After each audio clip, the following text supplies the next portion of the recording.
Hello, and welcome to the Security Industry Association Vertical Insight Symposium on Stadium Security. I'm Ron Hawkins, Director of Industry Relations for SIA.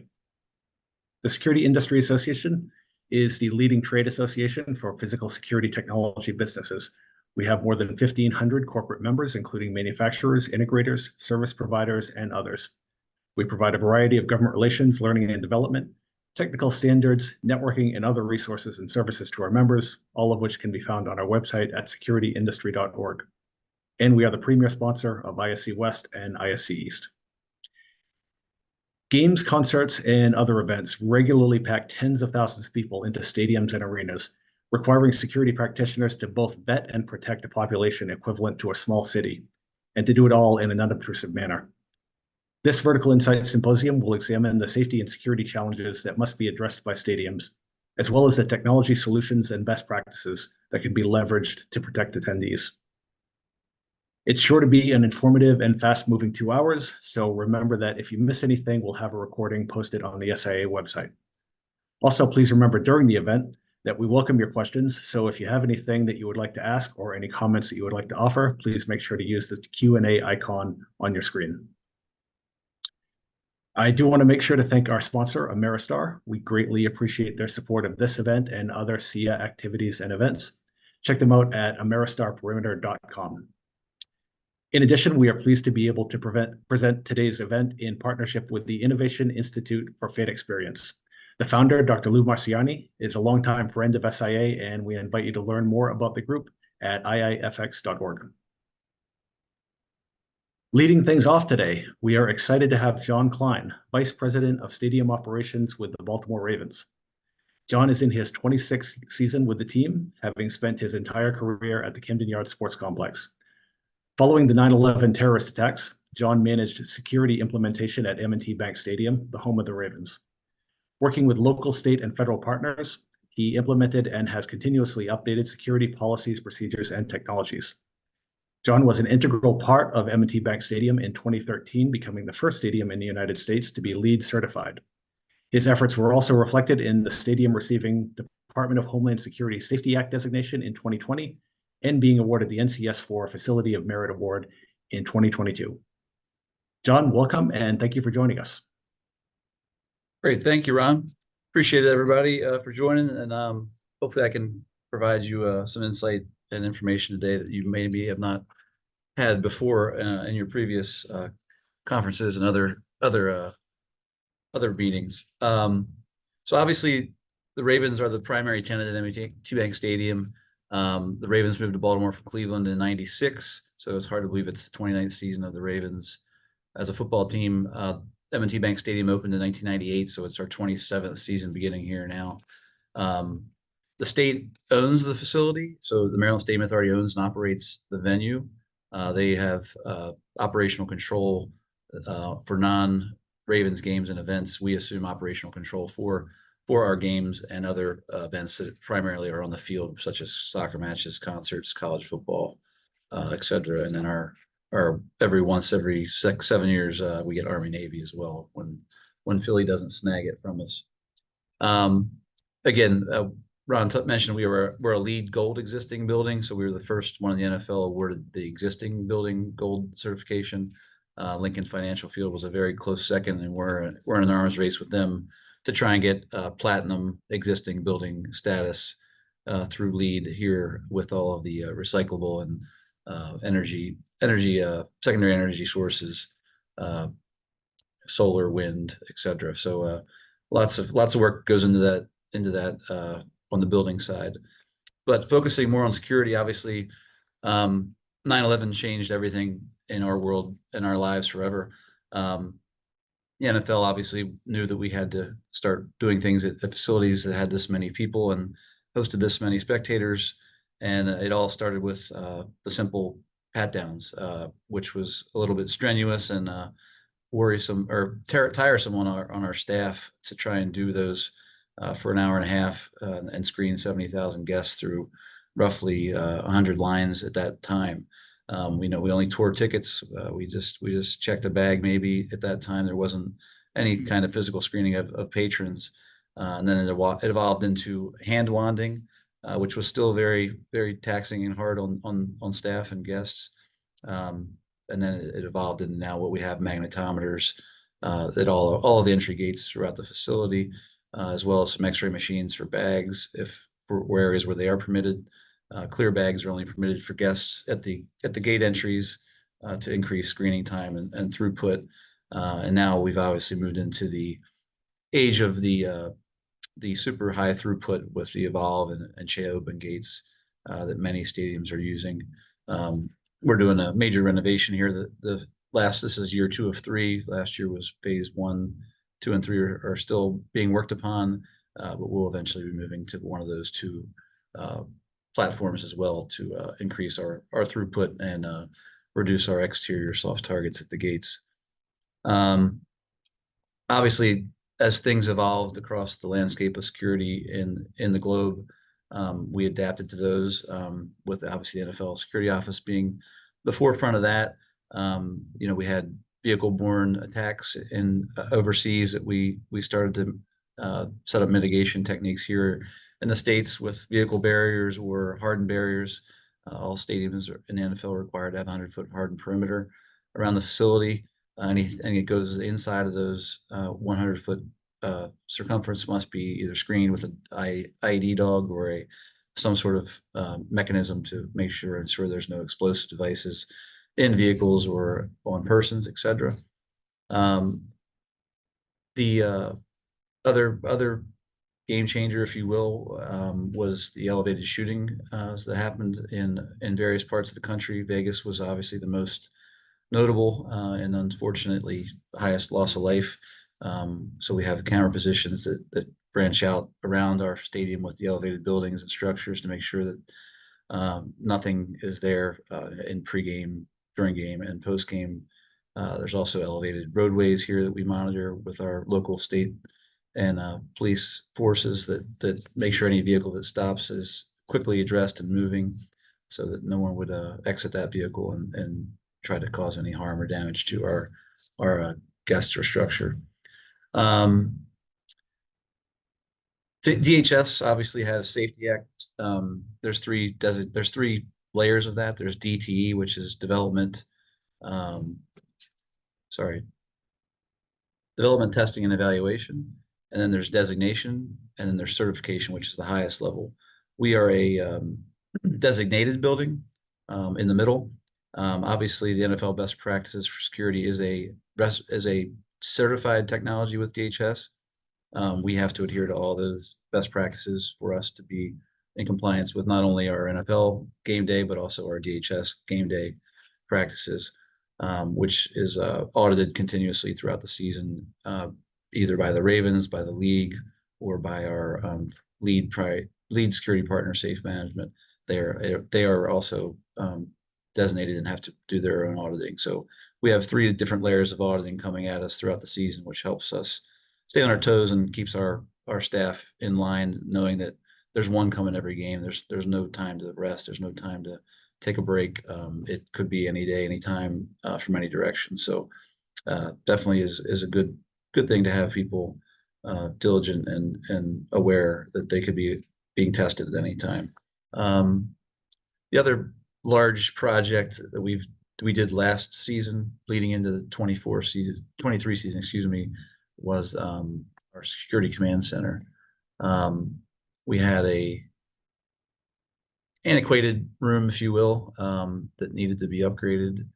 And as I get this to load, you can see in the pre-shot here in 2011, it was old little tube TVs. We had a little improvement here in the 12 to 22 stage of extra monitors, but that wall there where the 6 screens sit was eventually torn down. This is kind of the blueprint look of what we did to make our seating capacity much larger and our screen capacity much larger. You'll see we have 30 monitors here, labeled A through 10, B through 10, C through 10, that we can project from all these seats in the gallery. The first row is lower, the second row is elevated. All the red lines indicate what cameras are being operated at which desk's position. We have 2 monitors over here on the far left, and then 3 monitors in your bottom right screen that face the base operator who's here 24/7. So the base operator has the 6 monitors in his plain view there, and then over here he has the 32 additional if he wants to go look at something without having to change the position at his desk. And that's what it looks like live. So there's your 30 screens, and you can see the all the operational locations at the desks. A live look with all those cameras fired up. We do project our drone detection software, which is up on one of the screens, so we can see that and provide our NFL rep, George Cusick, real-time information on that when he's out in the field, and he talks to the green hat on the sideline if we need to pause the game for anything. Another look at it from a different angle. And then this is our eye in the sky, which can see everyone and what they're doing and operating. If there ever a need arises, if somebody messed up with our settings, we can figure out who it was and deal with them appropriately. Obviously, I mentioned drones, which have become a huge concern. Obviously, we've all seen the videos of what's going on in Ukraine, Russia, et cetera, and the devastation they could have. Obviously, we would love to be able to help to try and mitigate those, but we don't have that authority or legislation yet, unfortunately, from the good folks in Congress. The league is obviously lobbying them hard to be able to do something like that. The only event that I know of thus far is the Super Bowl. It's a Tier 1 event that they are allowed to do mitigation, and that's only by the federal government themselves, not by any local or state entity, or obviously any team or league. So definitely wish it was more of a proactive stance rather than reactive. We are trying our best to do that with all the drone flights we capture. All that league data is sent to Washington and given to the legislators, but right now we don't have that authority. But until then, we'll keep monitoring and deploying our drone team out to those. The drone technology is pretty impressive. You know, the operator radio frequency is captured, and we get a text from the system that sends our state trooper directly to that coordinate immediately, and get them to have that drone returned to home and inform them that they're in violation of our TFR, which is our temporary flight restriction, and have them land the vehicle, or in some regards, we even had some citations. A felony actually was given to a gentleman that did it during the AFC Championship last game, and that was reduced to a misdemeanor. But obviously, the message was sent through some messaging in newspaper articles and magazine articles, et cetera, that hopefully got out there, and people know that that's a no-no for the future. Obviously, night games seem to be the larger target. Bright lights, a lot more special effects at games now for introductions and in game. So we see our highest usage of drones at the night during the night games. We do get occasional day of game interruptions, but they definitely seem to target the night games the most. And we are near some affluent neighborhoods to our east in Federal Hill, so there's definitely a lot of people that have these things. And they definitely go up a lot during the week, even during Orioles games that we see here on the complex. We share all of our cameras on the complex are shared at both facilities. We can see them in Ravens Command Center, Orioles Command Center, and then in the warehouse and the MSA office is another area of redundancy. Should the command centers become inoperable for any reason, those other locations are available. As far as cameras go, we have replaced numerous PTZs with 4-way directional cameras, so our camera capacity has rose to over 400 on campus now between the two stadiums and the parking lots. We also have in Maryland what's called MView, or any public facility that can share their perimeter cameras that do so we can pick up on anything that's on a neighboring building. Next to one of our parking lots, there's a lot of private entities that own property around our parking lots of the stadium, and that we can sign in and look at those if we need to for any sort of post game or even in game issues. So that's pretty much exhausted everything. Ron covered a lot of it in the bio read. But if there's any questions, I can start to answer those or any anything of that nature. Yeah, John, thanks. Good timing. We actually have several questions here. So the first one you have already talked about at some length, but just in case you have anything you want to add, I'll read it out. How much of a threat do you consider drones to be at your stadium, and how do you mitigate any associated risk? I mean, it's obviously if there's any payload on that drone, we don't know until we get eyes on it. Obviously, we've got binoculars and our JTTF team here. We radio them, and they're all on the text alert as well. We start saying where it's coming from and giving them the area to look for. So it's obviously it's a huge concern. We do stop the game if it does come over the bowl, so we can till we can assess and make sure it's obviously not carrying anything, and then obviously the trooper's on his way to the operator's location to get that thing to return home and get it out of here. So just those stoppages of play, we hope will cause some legislative just provoking some thought to get those guys to do something so we can restrict them greater or mitigate them with return to home technology that's out there in the future. Have you found at this point that it's just recreational users, people who want to get some pictures or video, or have you encountered anything more nefarious? We have thankfully not have had any issues yet. It's all just been that's what you mentioned, photography, video, etc. And as I mentioned, the night games definitely seem to be the predominant one of interest. All right. All right, next question. Does M&T Bank Stadium own the gate security equipment, such as magnetometers, bag screening, etc., or do they rent/lease them, or does the state of Maryland own or lease the equipment? So it's a mixed bag. The Stadium Authority owns the X-ray machines. We have 5 of those in the facility, and then the Baltimore Ravens own all the magnetometers. We have the CHEA ellipticals, and then we have 2 open gates thus far for our new areas that just came online this season, and then we'll most likely be going to open gates next season as the primary at all of our major gates. All right. Do you have a mechanism to test or pilot new technology for bag screening at a gate? Yeah, so we've done numerous tests. Hex Wave Liberty, I think it's now called, was one we tested at our gate D. And we kind of try to do it all at the same area, so it's relative apples to apples. We've obviously tested Evolve at gate D, and we've tested the open gate at gate D. So it's definitely, we look at anything new that comes out. Vernon and myself, my boss Rich Tomayo, we always open the doors to any new vendor to see how it operates, how it performs. Take notes on that. We have to provide that kind of feedback and documentation for DHS when we renew our Safety Act application.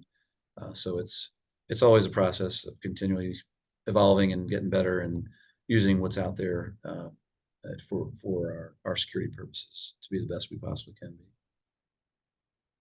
Great. Are you using AI to assist operations in your CCTV system? If yes, what has been effective and what technologies have you tested and decided to move away from? Currently, we do not have any. We are looking at testing the AWS software. I don't know all the other ones. Our IT guy, Ashish Kinra, is in charge of that initiative, and he has a couple other players that I'm not fully aware of who they are just yet. But obviously, as that technology increases and has more reliability, it's sure to make its way into our stadium, I'm sure, in due time. Right. Do you use any kind of video analytics? No, there's some motion sensing cameras, but there's no analytics that I'm aware of yet that we've incorporated across the platform of both buildings. That's one drawback to having the redundancy and the coverage here on the complex all in one under the Stadium Authority's purview is getting everyone all 3 sides to agree on what to go with next. So right. That is one drawback, but it is good to have three base camps, if you will, if need be, if one becomes unavailable or 1 or 2 become unavailable. Right. All right. So you mentioned partnering with BPD, MSP, et cetera. So we have a question here. How do you solve the interoperability of communications challenge with all of your first responders slash law enforcement partners? Um, I don't know the full answer. I know they go on zones. So there's a city zone F that I know that Dennis or Lieutenant Dennis Reinhardt always talks about in briefings. Obviously, uh, police officer shortage in Baltimore is real. We have had to go out to several other agencies to hit our numbers for a game day. We've used Baltimore City School Police. We use Maryland Transportation Authority Police. We use Maryland Capitol Police. We use now the Baltimore City Sheriff's Office that usually was pretty much just working at the courthouse doing summons, obviously dealing with detainees. Now they've come on board, and of course the Maryland State Police. So that's just 6 agencies off the top of my head that are here to make our law enforcement presence what it needs to be on a game day, and so it's they figure that out. I think whatever Zone F is their communications connection for game days. All right. I think I probably know the answer based on your previous answers to previous questions, but is there any type of AI used to detect drones on the VMS? And I guess not yet at this point, right? Not AI, it's frequency based that our drone detection software picks up the frequency that's operating it. And obviously, what I mentioned before is the plan goes into action as soon as it gets within a certain distance of the facility. Right. Do you use specific software for access control, crowd management, or any others? Well, that second part is kind of broad, or any other security-related technologies, but software for access control and crowd management? Yeah, obviously all the prox readers and card readers around the building are on a one centralized platform. Um, but for as far as crowd management, no, we don't have any counters on the magnetometers. We use the scan count of the tickets to look at our input, and obviously we're using cameras pre-game to push people from one gate to another if there's less of a line to reduce any soft target. Obviously, we have a lot more people coming from the north with all of our downtown garages and things that are up to the north of the stadium. So we are constantly trying to push gates, get fans from our gates from the north side down to the south to gate D and C as a cat to try and get everyone in as quickly as possible to see the kickoff. But like I mentioned before, to mitigate the size of the crowd outside. Right. All right. Do you use any of your security technology for operational purposes, non-security operational purposes? For heat mapping, people counting, things like that. Yeah, there's no, we don't have any heat mapping of that nature, just the visuals. So the other, I can't think of anything that we've done there as far as that. We only get 12 to 14 major events a year here, unfortunately, being bookended between Philly and DC. So I think we're not rolling events like Mercedes-Benz Stadium or AT&T, et cetera. So hopefully, as we grow our business after these renovations, we'll be able to get some more concerts, more soccer matches, and be able to grow our number of events and thus our budget for those types of things. All right, we'll get in one more here. Back to the partnerships. Do you do exercises with law enforcement and first responders? Oh yes, we open our doors to any local, state, or federal partner. Obviously, being this close to DC, we get a lot of DHS and FBI. They come up and do work their dogs for drills, do active shooter drills. We're required to do a tabletop exercise each year as part of our NFL best practices prior to the first regular season game, which we just did in August. And then we had a full scale exercise in 23, which CISA DHS exercise was here at the facility. So obviously, always going through any sort of training allowed in the building that anyone wants to use it for. We're open doors. There's always somewhere there's space that's available. It's a massive facility, obviously, and even if there's an event on the North Club, they can do something on the South Club or down in the locker rooms on service level, and those doors are always open for them. Yeah, I'll just tack on one thing to that. So the reason I'll let attendees know, the reason I originally got connected with John is because I'm a member of the Maryland Air National Guard, and we were able to do a 2-day training session at their Under Armour, what's the name? Under Armour Performance Facility. Yes, Performance Center. Yeah. Performance Center, basically their training facility, which is just an amazing complex. You know, it was pretty impressive to see everything there. And the Ravens are such a huge supporter of both the Air National Guard and the National Guard. And I know this isn't security related, but I just wanted to mention that because you guys deserve credit for that, for all the support you give, you know, to both the Air and Army side of the Guard. So really appreciate that. Thank you. We appreciate your flyovers. Yeah, thanks. And yeah, and also appreciate you being here today and sharing such great information with us. This is obviously a busy time of year for you, so thanks for you know, taking an hour out of your day. I'm sure it's not easy. So no problem. Thank you for having me. Happy to present. Thanks a lot, John. Take care. Thank you. All right, I think we're ready for our next panel. So Michael, Thushan, and Russ, if you'd like to join us.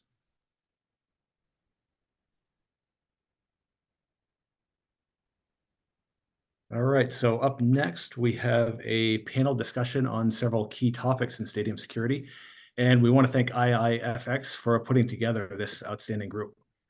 So I'll now turn things over to our moderator, Russ Simons, Managing Partner and Chief Listening Officer at Venue Solutions Group. Russ? Yes, hey, thanks very much. Appreciate everybody being here today. Joining me today is Michael Hudson from ClearForce. Say hello, Michael. Michael Hartnett from the Illich Sports and Entertainment, and the world-renowned Thushan from Allied Universal. And so we're going to have a conversation today. And I wanted to just check, are we missing Michael Hartnett? Mike, you on? So. Yeah, Mike's on. Okay, great. I'm on, Russ. Just not seeing you on the screen, Mike. So want to start out just by talking about stadium security, and we thought that we would have a conversation that really focuses on outside in. We've seen a lot of examples post-pandemic where we've seen behaviors that were unexpected. We've seen extreme behaviors. We see the vulnerability aspects and some mitigating prospects. But if we start talking about approach, arrival, and entry, Mike Hartnett, I'm going to start with you. If you could just give us an overview of your philosophy and your feel for approach, arrival, and entry, and maybe some of the things that you put into place at Little Caesars, for example, and have continued on into your other properties. So when we look at securing our stadium, the first thing we're looking at is our hardened perimeter that we're required to implement pursuant to the NHL, NBA, Major League Baseball standards.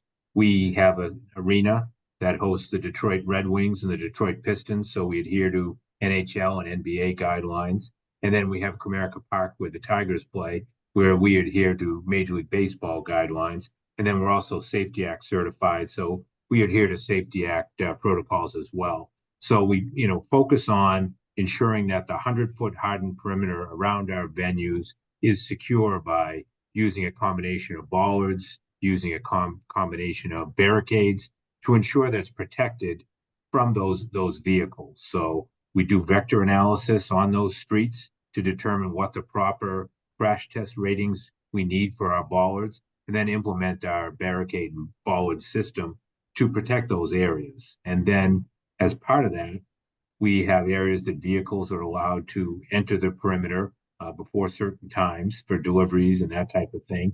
So we have a K9 team that works in conjunction with our security team to screen those vehicles, to make sure those vehicles are safe. And those K9 teams are a real integral part of our plan as well. So you mentioned, I think we're all pretty familiar with bollards, but you also deployed what I consider to be some innovative technology, which is some post and cable systems. So it's not just about bollards. There are several different tools and techniques, and more coming on every day in terms of how you can do things to keep a facility from sort of feeling like a prison, but also providing the latest technology into creating those protections. Absolutely, working with your design team and your architects to make sure that they're using those type of systems to build the walls and incorporate the different types of bollards and cables and that type of into your surrounding area around the stadium to make it look attractive but protect as well. So really, the working hand in hand with the design team is essential in doing that. And even with the type of barricades, there's so many different types of barricades now that are made to look attractive, that you can brand, that you can put your logos on. So there's a lot of options to ensure that the fans and your guests are safe while having an attractive atmosphere around your venue. And I guess one piece of advice you mentioned with the design team is if you begin a conversation with your design team saying, hey, I want bollards, or what do I need for bollards? It sort of closes the conversation off versus an approach that might say, let's start talking about what are the variety of tools and techniques that we can use to create that vehicle intrusion or perimeter protection before just sending your design team down sort of a solo path.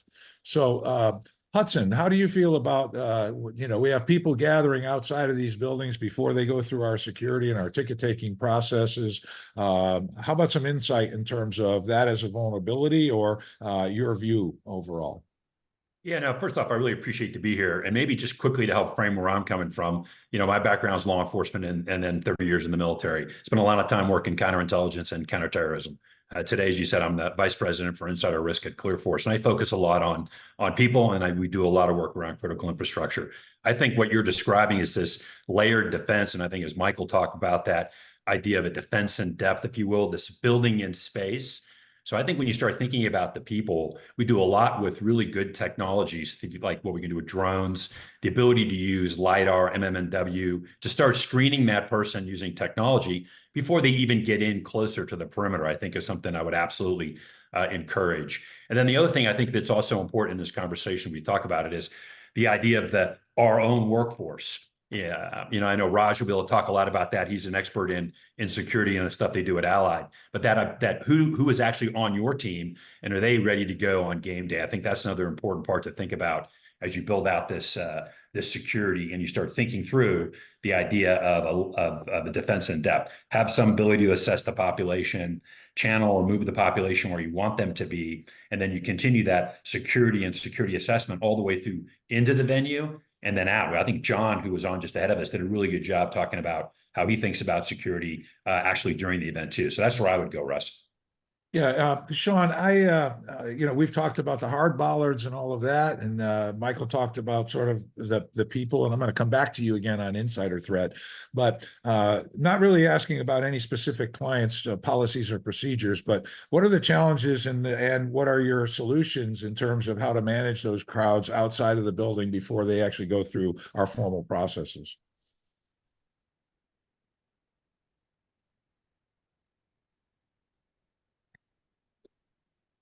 There's the famous words of 2020. We're not saying it. Don't say it. Yeah, we're not saying it. We're not saying it. My apologies. Before I get going, folks, I do wanted to introduce the real world famous Russ Simons. Easy there, buddy. All right, let's go. Yeah, from VSG Venue Solutions Group. Thank you, Russ. Thanks for all you do. Russ being a mentor for this business and industry, arena, stadiums, convention centers, crowd management overall with IAVM for many years. So thank you for everything, Russ. Going back to your question, my years, 28 years with Allied Universal, event services, all events, event security and staffing. So I look at the world or the event space from a staffing perspective and crowd management perspective.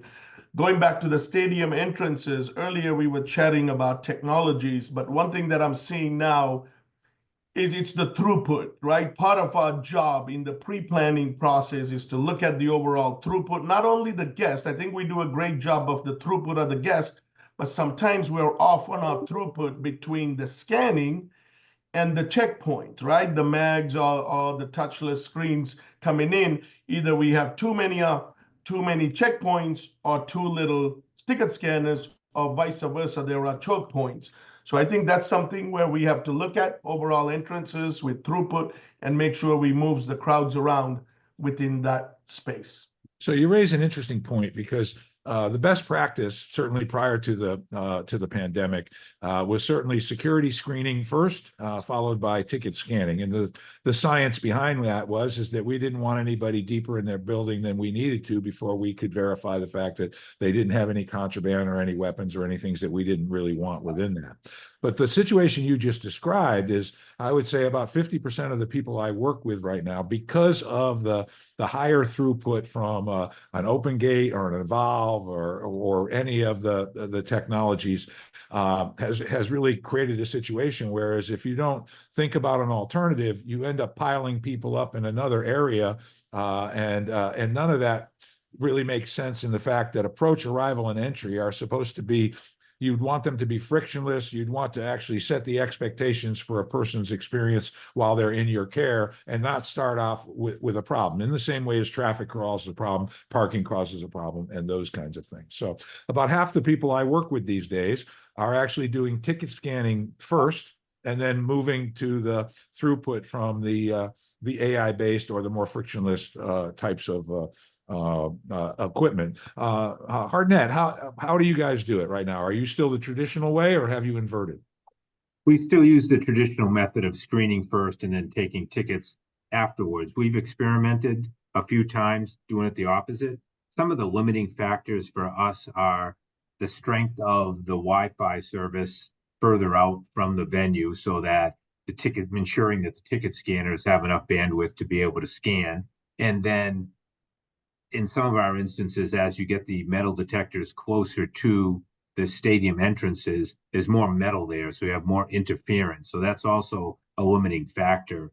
We're fortunate in both of our major venues to have a lot of space between where we can set up our scanning and where we can set up our ticketing, or metal detectors and ticketing. So we do have plenty of space, but then we really have to work with our staff so that we have proficient line queuers before our frictionless screening devices, and they're working with the ticket taking supervisors to make sure the flow is proper, that the flow is steady, but we don't overwhelm the ticket takers, and that seems to work if we're both in sync together. Have you added additional ticket scanning capability? Is there anything that you needed to do to ensure that flow was desirable from a guest perspective? We added a limited number of ticket scanners, but the other thing that we've done is try to space out the ticket scanners so that individuals have a tendency just to walk straight ahead to the first line they see. So we've really tried to spread out where the ticket scanners are located by the gate and make the lanes very noticeable, so that a fan coming in can go to the left or go to the right and won't cause lines to build up just at the space in front of them. And do you utilize ambassadors or anybody else to help facilitate that crowd flow? So we have ticket queue or line queuers before our metal detectors outside to keep the flow going, and then inside we have you want to call them ambassadors, I guess, experienced individuals that'll move people to different lines to keep the lines even.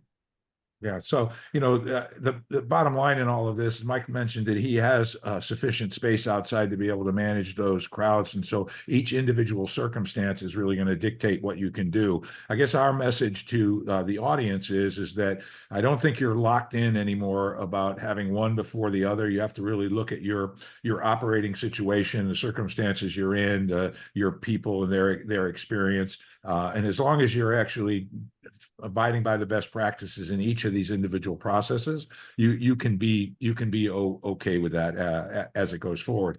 I am hopeful that as an industry, we're going to be making some significant improvements or changes, particularly from an architectural design standpoint. If I were to just reflect back on what happened at Copa, not just the Copa final, but also Copa in Charlotte, and then if you look at what's happened in sports and entertainment, Astroworld, and many others, we're starting to see these the equivalent of the retail smash and grab gangs, where a large number of people without tickets is trying to defeat your security. If anybody wants a lesson in that, you should watch the Netflix special on the Champions League final in Manchester. That will take your breath away.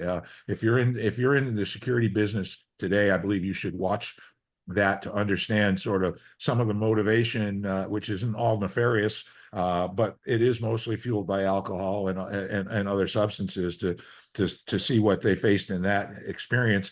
And be honest with you, I look at what happens in Europe and Australasia as a test ground for what behaviors that I expect to see here in the U.S.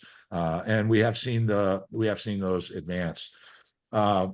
Tishon, Michael Hudson brought up the idea of insider threat, and it's really an interesting thing. We'd like to hear a little bit about the processes that Allied Universal uses to ensure that you aren't actually the part that facilitates someone with bad intent sort of being able to gain access to our buildings.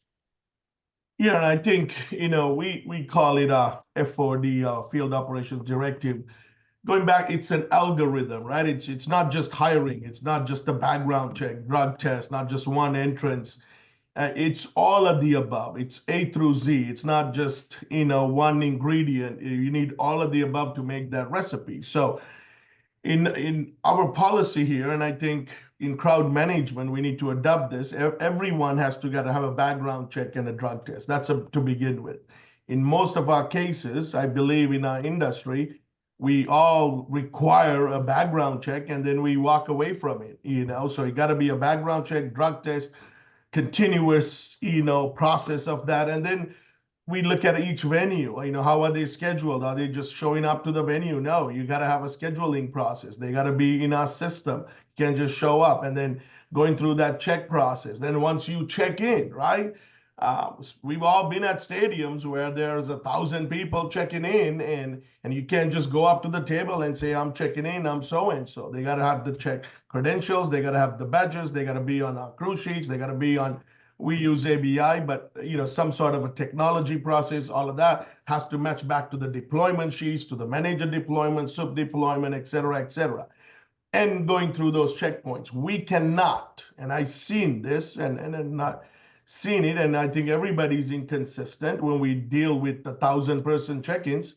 We cannot allow it doesn't matter what company, concessions, security, janitorial, anyone to come check in because we are short-staffed. They claim to be with the company, and we just put them on and give them a shirt and go there.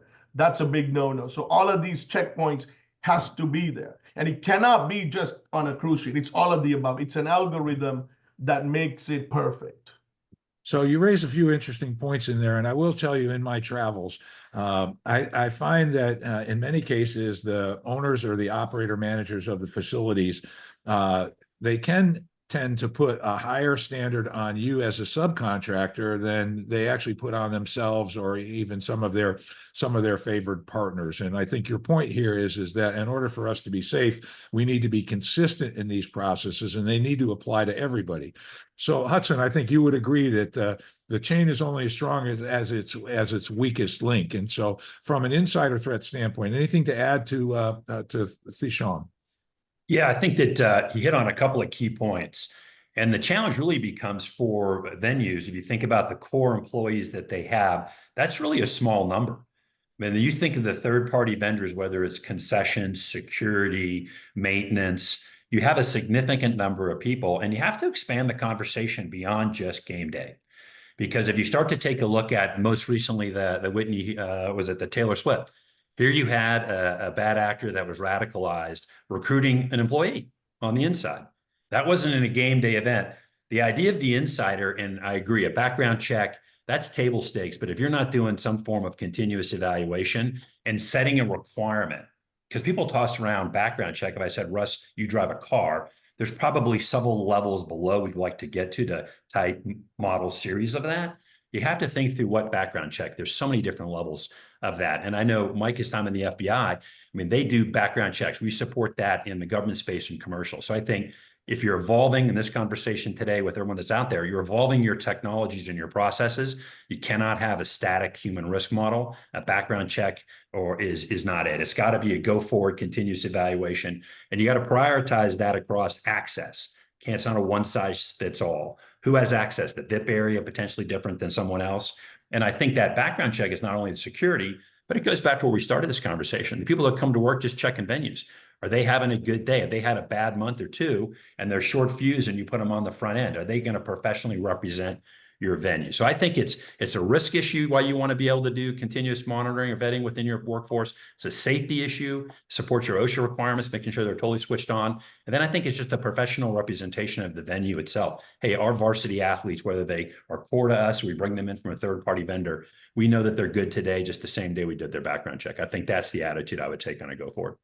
So what Russ. about a follow-up question is what's the cadence then? I've got employees and how often should I repeat that background check? And is it possible for me to know if something something might happen to them while they're in our employment? I mean, how do we stay current versus check them one time and they've been an employee for 15 years?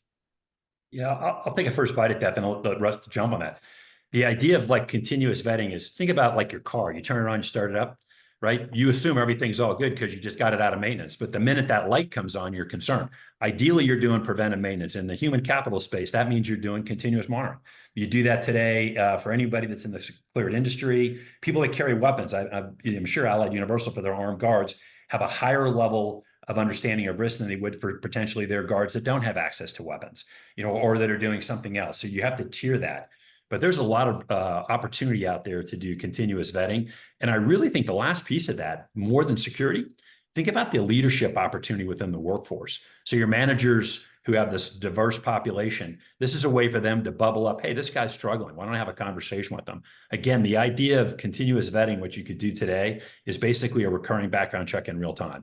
And that provides so many opportunities beyond just security to maintain a professional and varsity workforce every day the venue is open for business. Russ, one comment to Hudson's point on professional representation, right? So we are a vendor, so you had a good point, right? Most of the venues, stadiums, arenas, there's a lot of vendors that brings in staffing. So to your point, and I think, again, right, this is about education and learning from each other. It's okay, right? And I look at stadiums and venues across the country. We want our clients, right? Stadiums and arenas to hold vendors accountable, right? You have to create a culture of discipline. We want you to ask us about, or you should, I should say, what are you doing with your red team audits? Do you have red team audits? What are you doing for risk mitigation? What's your plan? What's your background checks? Are you doing drug testing? How often? What is your staffing assurances? When people no-show at midnight, what are you doing? Do you have a 24/7? So again, for all the stadium and arena and venue managers out there, if you have vendors, you have to create a culture of discipline and hold them accountable. We're all only human, right? If you give them rope, they're going to take it, or we're going to take it. So it's okay. And then that's when you cut the professional companies versus not. So I think that's an important part, Hudson, you mentioned regarding vendors. So you raised a segue that I wanted to go to in red teams, but before we go there, Michael Hardnett, that it's your own disadvantage that I think you and Rick and your team are industry leaders in terms of how you approach many things in the safety and security space, but. What's your process in terms of sort of staying current with your people, your background checks, and your awareness of what is going on in your employee base, both in your fixed employees and your subcontractors?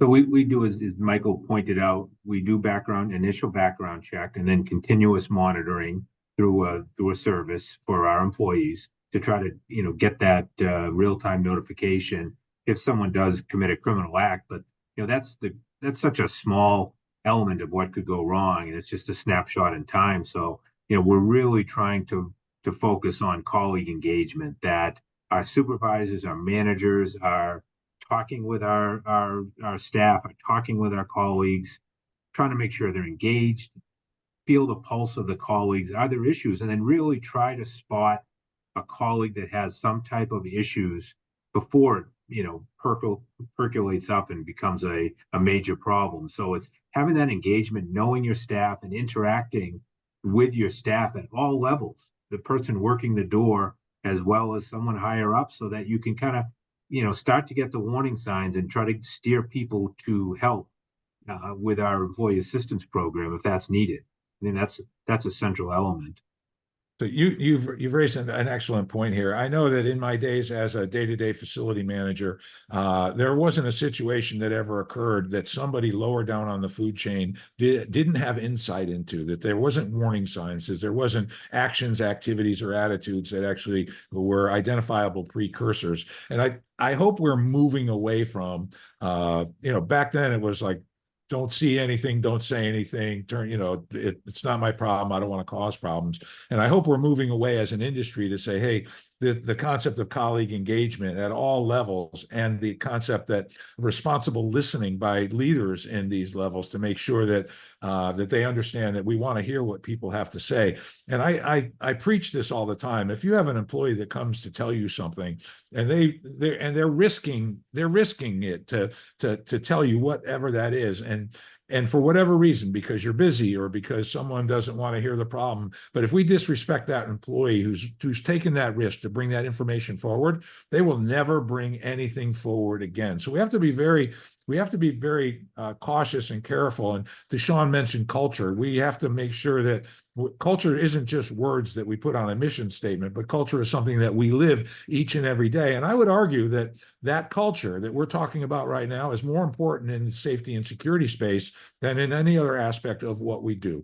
If somebody feels like they've been violated from a guest experience standpoint, they're going to tell everybody, including the unfortunate person that makes eye contact with them at Starbucks the next day. But in this case, that quiet non-sharing information, the only way to breach that is through culture. So let's switch now to Sean's point about Red Team. And Hudson, I want to go to you first, because I believe you have experience of this both from a military standpoint, law enforcement standpoint, and going forward. And then I'll come around the room in terms of some of the various views. So let's talk about, why is red teaming important, Michael? Yeah, so I think that's one of the critical things. And I think Deshaun talked about that very early on as part of their AI type process of thinking of defense in depth. So for me, when we say red team, to baseline the term, this is bringing in an outside organization to physically test your cyber, to physically test your physical, look at your processes across the board. I mean, a thorough red team is to take a look at all of your risk surfaces. And they do that. And the best type of red team are people that are trained to protect organizations and also have experience taking them down. So you want that idea of people that are thinking outside of the box. The goal of that is to challenge your organization security apparatus. Risk is dynamic. Your security has to be as well, can't be static. So you build this great puzzle, you deploy it, you buy it, and you go, I'm all good. I'll talk to you guys in 12 months. No, every event you got to have after action reviews, and that should basically feed back into your opportunity to do red teams. You can do them small, one at a time, one area. Ideally, you do a larger one. But what should come out of red teams are really good lessons learned and opportunities like here with SIA and what IFX is doing, and Russ, what work you do is the idea to share those best practices. What did we learn in our red team event? So I think that's where I would think about it. And I encourage anyone out there to absolutely be thinking about, you should red team all of your functions, identify your risk surfaces, and ensure you have the ability then to continue to learn. As we said, the threat's continuing to evolve. Hey, Hartnett, let's talk about your philosophy on red teaming. So we have a unit within the security department that handles our red teams, our compliance, our audit. It's handled by Johnny Jackson, who's one of the best people in the industry. And we focus on the traditional red teaming of trying to get items through the gate, but Johnny's team also takes a much broader view, because there's things happening in the arena or the stadium that's hard to track if you're not watching. So we want to know, are our K9 teams, for example, doing what they're supposed to be doing? The answer might be yes. The answer might be no, or it might be somewhere in the middle. Like, do we need to change things? How about our loading dock procedures? Are those correct? Our mailroom procedures, other items that are required that we do, but it's hard to really to see that if you're not watching all the time. So we're really trying to expand what we'd use for our audits to get a whole comprehensive picture of what we do for a security program and not just do the traditional try to get a knife or a gun through the metal detectors. We still do that to test that, every homestand, every periodic number of games, but it's expanding it beyond that to other areas to get a better view. And it's very useful, and it helps our managers as well. Sean, you are the cream filling in all of this. You have your own company that has a set of criteria. You have a facility that might have a set of criteria. You have leagues or multiple leagues in a building like Mike Hartnett has with a set of criteria. So talk to us a little bit about how you manage all of that and the information you get, and how do you make it useful?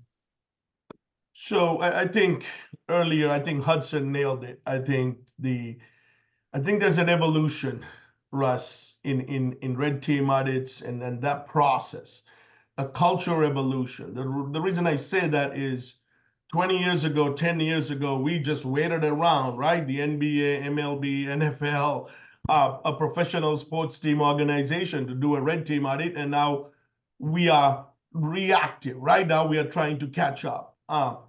In the last couple of years, I see this evolution now, like all of us, we're talking about it, right? This is a good thing. SIA, IAFX, IAEE, IAVM, we're actually talking about it. So that's the evolution I see, that we have to do this. Like Hudson said, this is do or die.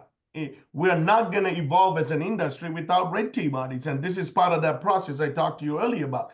You as venue managers got to talk to your teams. What are we doing? If you have an outside company, what are they doing? What is their policy? What is their procedure? And we do red team audits, whether it's internal, we're bringing in professionals, we're bringing in outside companies, etc. Here's the other evolution that I see on red team audits, Russ. Years ago, we did a red team audit and we share this information because we're scared to share with the client, right? No, we are in a true partnership. So when we do an internal audit, whether it's we hire a third-party company or internally, allied managers, good or bad, let's go sit with that stadium client, arena client, and say, here's what we got. And we work together. And that's the evolution that I see. Good places have aggressive, vigorous red team audits, internal, external, and good places where good culture, we actually sit down together and talk about solving problems together. This is not us trying to hide things. Got to be open. Got to open up comms. So in full disclosure, everybody here knows that I do red teams. In fact, there's these pictures up where I go and say, if you see this guy in the building, tell everybody. Now, I don't actually, I'm the safety officer. I don't really do the red teams, and no one knows who's working with me or for me.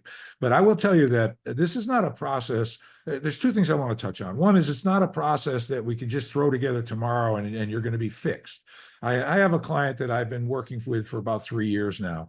And after about a year and a half, closing in on 2 years, everybody started to get the idea. At first, there's fear about, I'm going to be caught doing something wrong, or there's going to be consequences, or there's union consequences and all of that. So it takes some time to build a culture for this so that the supervisors are aware that it's not something people get in trouble for. It's something about constant improvement. And once you build some trust with that, now you start to be able to really focus on, the prohibitive items that are coming in and what are the processes. And the truth of the matter is I can catch somebody doing something wrong at any given moment in time. That doesn't matter to me. I'm not saying it doesn't matter completely. I'm saying I'm more interested in a system failure. I'm more interested in indicators that say that the training, which is something where we're going next, by the way, which is that the training is not actually doing its job to ensure that we have sort of constant and consistent communication, and that our processes and procedures are being delivered in a uniform way. I have some people say, well, I can't afford Russ Simons to come do a red team. And I'm going to say, yeah, hell yeah, I agree. No, but you can do things. Mike talks about an internal team. You can do things with people in your regional area that are in the public assembly facility space or in similar spaces. I am rejecting across the board in any of these conditions where someone says I can't afford to do it. My answer is you can't afford not to do it. So let's have a conversation about how we do it in a way that meets the goals and objectives. And so that's just my overview, because after you get that culture and you take the fear out of this, then people start contributing to the solutions. Hey, maybe we should do this different. Hey, I think if we reorganize this gate, we can soften that vulnerability or harden that vulnerability, depending on how you're looking at it. So it's a process that you have to get going, but you can't be afraid of the results. You just have to take the results on board and bring everybody in that's got who owns a piece of that, and be talking about how do we get this better. And you don't get it better overnight, because it didn't get the way it is overnight. It doesn't get fixed overnight. It's a process that we have as we go forward. So now I want to go back to training. So I'll start with you, Mike Harknett. Talk to us a little bit about your training program, your training procedures in the security zone. So, we have mandated training by the different leagues that everybody has, and then we have training we do pursuant to our Safety Act. So we have for security, about 400 part-time colleagues, and then we have our full-time colleagues that we have to train.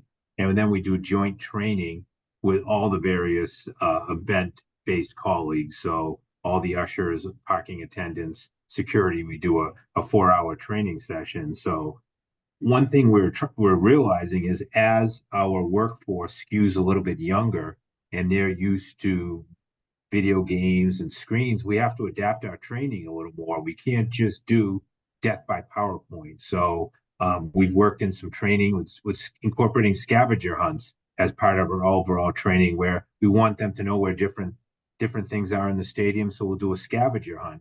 We just demoed a product through Lou Marciani and IIFX, some virtual reality training through some glasses, where you're actually moving about and you're trying to, we're making a milkshake as an example, but you actually have to move and use these glasses, and you get a real-time feel for what you're doing. And if you make the wrong choice, it steers you in the right choice. So we're really trying to be more adaptive in our training, to move away from purely PowerPoint and get people participating more and moving around with the younger workforce. So meeting them where they are, right? Exactly. Hudson. Yeah, I would connect the dot, Russ, of a comment you made earlier about culture real quick, and then dive in.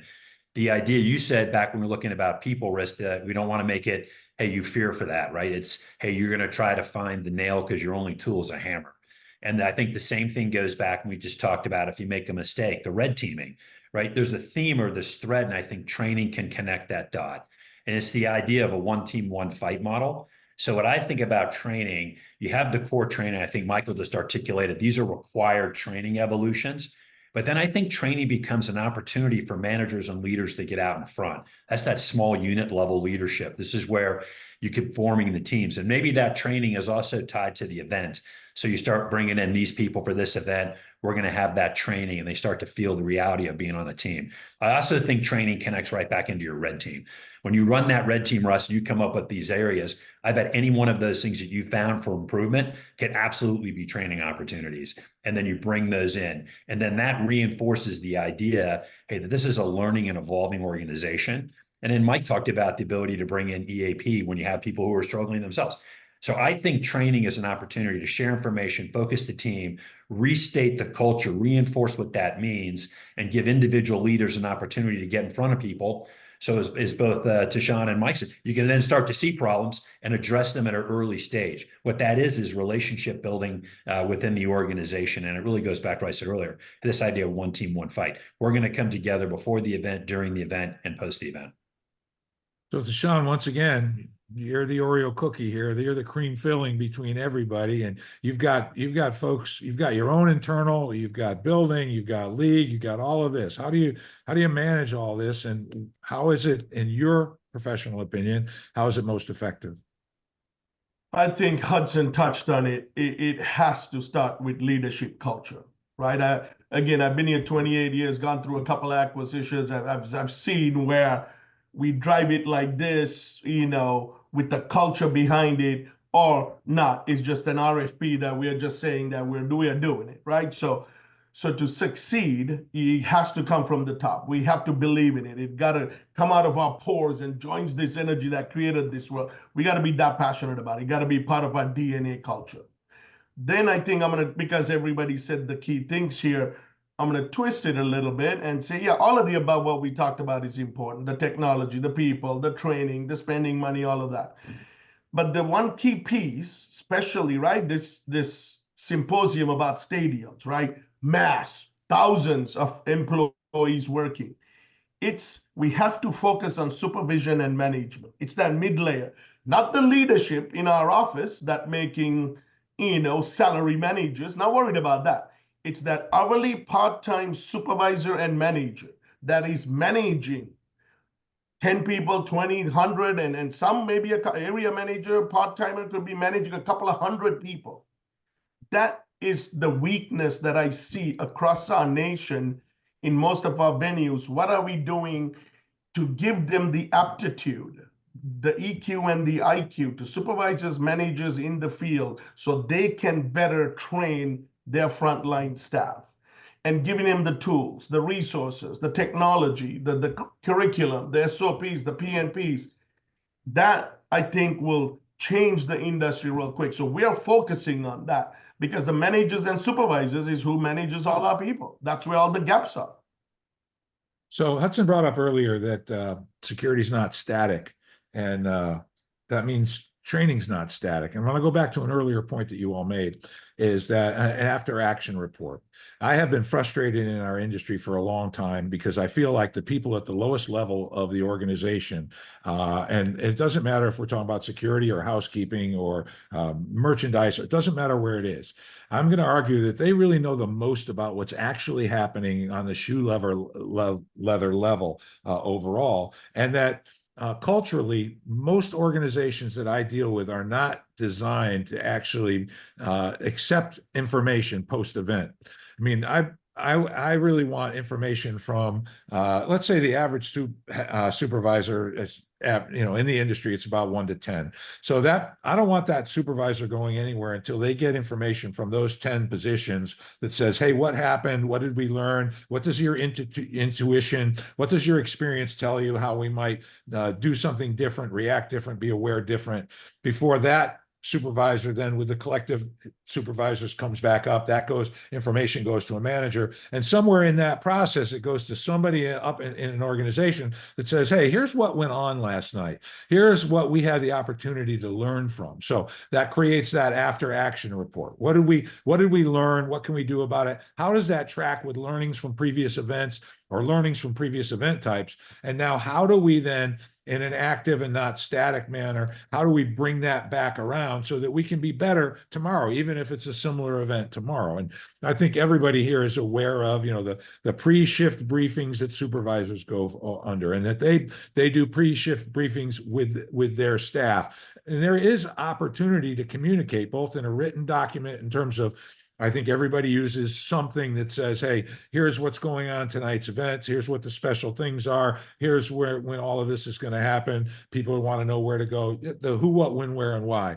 But also there's an opportunity, and I'll call it flash training, at that moment in time to the supervisors and from the supervisors down to the line staff to say, hey, here are a couple things we learned from last night. If this happens to us, here's how we want to go forward and to deal with it. And I would tell you, I don't think we do a very good job of that at all as an industry. And that means that we are leaving our best intelligence on the floor to be swept up post-event versus being brought forward into our knowledge base so that we can react to it. So the importance of creating a methodology, call it after action report, call it post-event notes, call it anything you want, but again, when you go back and you say to folks, we want to know what you think, you can't disrespect that after that. You've got to maintain, you have the discipline to maintain those procedures and those processes. And it doesn't mean you have to fix everything overnight. It just means, like in any part of data collection, how many people are buying contour bottle sodas versus POS soda. It's like you need data to make decisions, right? I come from an era, based on my age, where we did things because whoever taught us to do them thought that way. And I would just tell you, I'm embarrassed about how wrong I was in many of the things I did. All right. But if I can learn, everyone can learn. We want data so we can make good decisions, so we can become more efficient, so we can become more safe. All of the things we've talked about so far, and I know we're going to we have about, I don't know, 8 minutes, 10 before we get to Q&A, really lead to a conversation about what we see today in fan behavior. And so, Hartnett, I want to start with you. Just interested in your take on the accelerated circumstances around fan behavior when people are in your care. I think what we're seeing is that fans are less willing to take direction or obey direction when asked to. So, they're asked to move out of the aisle, if they're asked to take their seat. Sometimes if they're smoking, asked to stop smoking. You see them much more reluctant and combative and not want to, take simple requests and adhere to them. So that's that. And then there's a much shorter tempers out there, so that things are percolating much more quickly into arguments, into ejections, into fights, rather than people aren't listening. They're not. They're immediately going to 1,000 degrees. So that's what we're seeing the most, and especially not wanting to listen to requests and direction. So they don't want to follow the rules. So Hudson, I'm interested in what you think about maybe it's causation, but is there in your mind, and I know you look at this stuff carefully, is this a societal issue? Are we seeing the expression of challenges in mental health? What's bringing all this? Listen, if you can answer this, then you can have your own webinar in the future. But I'm just interested in your take about what we're seeing today overall. Yeah, you're right. I probably won't have my own webinar because I'm pretty sure I can't coherently describe what's going on in America writ large. So maybe what I'll do is I'll pivot slightly and go back to some of the stuff that Mike talked about and Deshaun did. I think our best shock absorber is our staff. So if the individuals outside, the fans themselves, and they start to move down a path of noncompliance or they're short-fused, I think you have to go back and say, what have you done for your team? This links your training. This goes into how you recruit, train, even back to your background checks and continuous monitoring. I've got someone that I know that's a varsity athlete that day. So if they're confronted with a physical violation, a rules violation, or just someone who has that short temper that you just articulated, Russ, I think that's probably one of the best shock absorbers we have is our first line supervisor. And I know, Tashawn, you guys have some, I think whether CRT teams, you've got some teams that you specifically train to a higher standard, that idea to back up that first tier. I think that's a really good way to look at it. But you're right. I think a lot of times Americans come to a venue and say, I paid you X amount of dollars and I expect a varsity experience every time. So I think it's on us. Our best thing is to make sure we have our best and brightest employees on the front end, and we have made sure that they're in a good place that day to get it done. Deshaun, you and your people, you meet our customers where they are, right? So I'd be interested in what you think the challenges are and any insight you might have to solutions. I think, Hudson, I love the varsity athlete. I think I might steal that from you. I think that's great. I think he nailed it, right?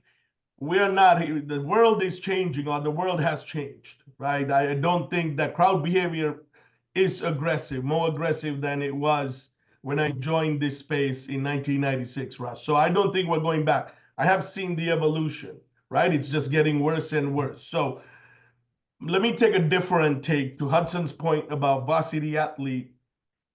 We are meeting clients where they're at. I think now there's a need. I think in stadiums and arenas, and I hate to say it, even in some convention centers, depending on the show, there's a need for a varsity athlete. There's a need for a D1 athlete. To your point, what I mean by that is there's a gap. there's a security guard, event staff, guest services, whatever you want to call it. Then you got your COP, right? Law enforcement up here, right? There's a vast gap right here in the middle. Frontline security, the COP. So in this space that I see with crowd management being more aggressive, now there has to be another layer. In our case, it's SRT, special response teams, highly trained. That's that varsity athlete, right? Maybe the guard is a freshman or a JV player, and then you got your varsity athlete, then you got your COP, right? So I see that, Russ, changing. I think the clientele, professional sports teams, arenas, and stadiums are asking for a higher caliber person to deal with this aggressive behavior, fan behavior. Can you give some insight into some of the types of training that the SRT? What is it? What is it you're trying to help them with? Is it how to recognize people and how to deal with them in difficult situations? What are some of the points of emphasis? And what do you look for in a person that you're going to add that you're going to elevate to an SRT job? I think it's all of the above. I think everything that we talked about, that SRT person got to have it. In most cases, we like a post-certified or a retired police officer or a fireman in some sort of post-certified. But mainly, right, it's verbal judo. And as you can see from lawsuits, right, most of these lawsuits that we are all arena stadiums, all of us are getting into is we could have avoided it if we had a better quality person that understands verbal judo, highly trained with high IQ and EQ. You can diffuse a situation. But if you have your freshman, to Hudson's point, not a varsity athlete, but you got a freshman dealing with a high-end, high-velocity issue, it's going to turn into it. So I think there's no one silver bullet solution, Russ. It's all of the above. You have to train from verbal judo to A through Z training, everything, incident report writing, you name it. We have a whole suite. We have like 1,000 some items, but depending on each venue, looking at study, again, data, right? Each venue has data, incident reports, and you boutique cater that training program for that geography, that stadium, that arena, that professional sports team. So your managers and supervisors are, as you get new line staff, you're looking for people that can exhibit personality traits that sort of lend themselves to be the kind of person who can manage de-escalation, who can manage someone in their face spitting on them and you know, while they're so upset when they're talking and that type of thing. And then you start thinking about how do we add some additional training, and then how do we get some experience, not as the lead of an SRT, but perhaps as the participant in an SRT in a lower level event. There's a process like that. Exactly. Nailed it. Exactly. And in this process, we have to make our clients, stadiums, arenas, convention centers, all partners. And I want to keep saying this. This is not just looking out the window and pointing, you know, this is about looking in the mirror, looking at ourselves, right? How do we make ourselves better? What's the evolution? How do we work with the client? How do we work with companies, the third-party vendors, whatever it is, security, concessions, janitorial, wherever, landscaping, how do we make it better? So my last comment that I'll leave with the team is, let's work together as we see this evolution. Fan behavior is getting worse, and we have to continue to meet those standards with technology, red team, staffing assurances, all of the above. So all of you have heard me say that my rule is when people know somebody's paying attention, they behave differently. And so, I mean, it works for kids, it works for finance, it works for security, that type of thing. And so for me, I'm a simple person. So simple rules help me understand exactly where to go and how to take it forward. Before we get to the Q&A, I just want to go around if there are any other points that you feel like that this audience would be important for them to hear from you. And Hudson, I'll start with you. Yeah, Russ, you made a comment as we transitioned about data and the use of data, and then you also talked about the environment. I think that when you talk about a background check, or you talk about doing after action reviews, you want the data. And then the challenge becomes you have so much you're washing it. I would think you boil it down to this: organizations that are using data, whether for their workforce. When I say workforce, that's your people you work full time with. That's your third-party vendors. Those are your contractors. If they're in your venue, they're your workforce, according to the fans. You want to make sure that they're good to go. The coin of the realm in all of this is building in trust. So if you're going to work with the people, you want to make sure that they understand you have processes and policies in place. You're going to use the data. You're going to stay informed about risk. You're going to stay informed about internal and external risk. But there's this idea, back to this, what I call that varsity environment. It's built on trust. That's where you get to the one team, one fight. And I think what Sean hit on, we have to come together institutionally. It's this organization is professional. So I think that's where I would focus. Everybody that's coming through your doors on your team, you have the ability to ensure that varsity athlete that day. Sean? I echo Hudson. I was going to say relationships. We are all here because we love what we do. We love people. We love to create magical moments and memorable experiences for live audiences, right? No one's here making millions of dollars. That's what drives us. Let's come together. Let's talk to each other. Let's be open, and let's talk to each other and help each other solve problems, crowd management problems. Mike Hartnett? We touched a little bit on the communication and communicating with your entire staff as to what is happening, what we're seeing, and also making sure that they know that their job is valued and that they're appreciated. They're working long hours and it's a tough job, and a lot of them are doing it because they love being associated with the team or with the concert. So really communicating with them to make their job easier and more efficient, and to show them that they're valued. Yeah. Right. So, Ronald, do we have any questions in the queue? Yeah, thanks, Russ. Fascinating discussion. Really appreciate all the insights you guys shared. So you talked a lot about culture during the past hour. So it reminded me of the famous Peter Drucker line that culture will eat strategy for breakfast. So how do you go about that? How do you achieve that? Is it a matter of leadership buy-in? I'm going to go first here just because I can. There's a lot of talk about culture, and it's easy to talk about because talking about it seems to provide a path to deflect the depth that's necessary in that conversation. Culture can't take its first baby step without leadership, because leadership dictates that the resources and the commitment of time and the things necessary to actually establish and execute a culture over time can take place. So my answer is leadership. Anybody else can weigh in. Same. I was just gonna say, it start at the top. It's leadership. It's a culture of leadership, and also not afraid to get rid of people. It's the right people in the right seat of the bus, and being 100% of the time. It's a culture.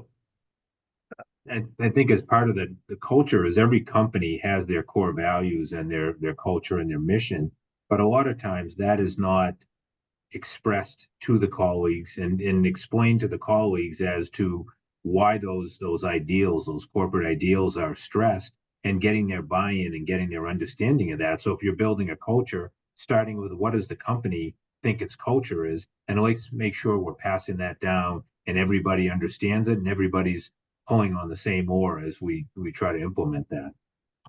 Yeah, I'll go slightly different tack and only talk about the microcultures. Everything I agree 100% on what you said. I think what organizations got to be concerned about is the microculture, and that's where you're disgruntled, you're disengaged, and the employee actually working against you. Right? There's a really good study about several years ago that took a look at, like 40% of your workforce is just showing up today because it's for the paycheck. And so they don't, culture is to them as like, I'm just showing for the paycheck. I'll put the uniform on. I think that goes back to what we were talking about, the small unit leaders, the managers. And I think we've all discussed, and I think what Michael just talked a little bit of, the information sharing, that idea. I think I would tell organizations, when you say you have a culture and it's really good and you bring in people and they go, this is a great culture at the strategic level, get down to your tactical level culture. What micro cultures may or may not exist inside that organization? And one of your best sensors, and Russ, you hit on that, are your people. So build that relationship of trust, let that bubble up, and then you'll find those microcultures will shrink away. But that's your risk gap.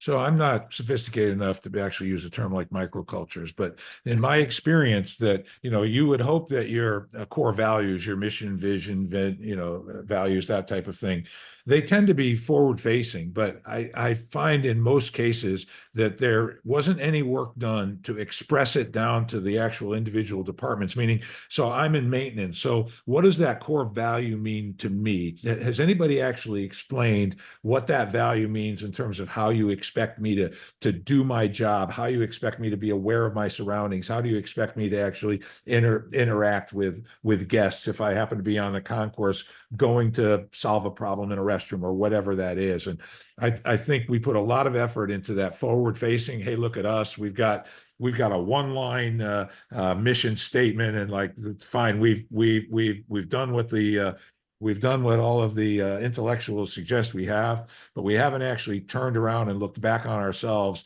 and spent any time or any effort trying to make sure people within the organization understand what those words mean in terms of how they do their jobs.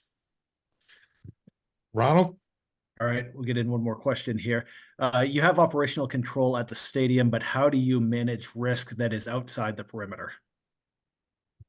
Hartnett?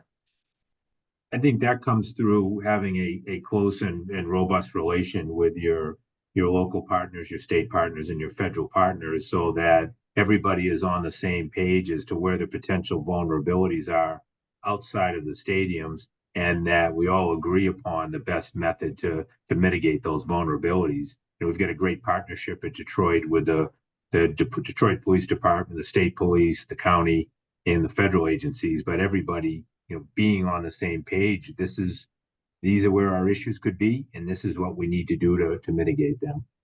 So, Mike, I want to put you back on the spot a little bit because you have a unique situation and a leadership situation with regard to your MOU and your GSOC and all of that. Could you just talk a little bit about how that has evolved? I'm sure there was resistance at first, and now you're actually presenting a unified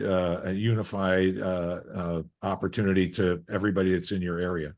Well, the one thing that's amazing about Detroit is the public-private sector partnership. There's just a real everybody feeling that they want to get the city going, in which they have, and really improve upon it. So one of the things that's been instrumental is Project Lighthouse, which Rick Fenton, my boss, was one of the architects of, and that allows all the private entities in the city. We share cameras together pursuant to an MOU, and we share those cameras with the Detroit Police Department.